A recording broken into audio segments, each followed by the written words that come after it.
جا ئامایی نامەت چەمەریم بەرزبی شادیم شێویا شیرم سەد تەرزبی لەسەر ئەو دوو دێڕا ئەو شاکارە خوڵقا. فاتوما با پیرۆزبەی ئەم کارە نوێ و لێ یەکەم بیرۆکەی ئەم کارە و کارەکانی دیکە و لە چیوە سەرچاوی گرتووە؟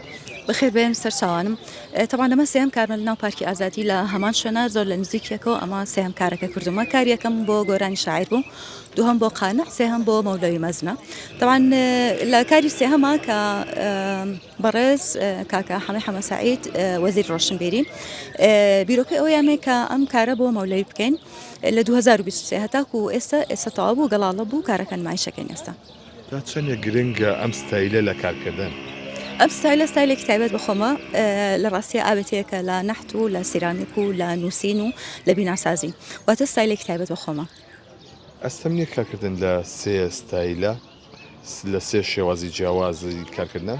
بەڵێ ئاوێتەبوونی سێ شێواز تەوان هیلاکی و ماندووبوونێکی ئەزمونێکی زۆر تایبەتی ئەوێت.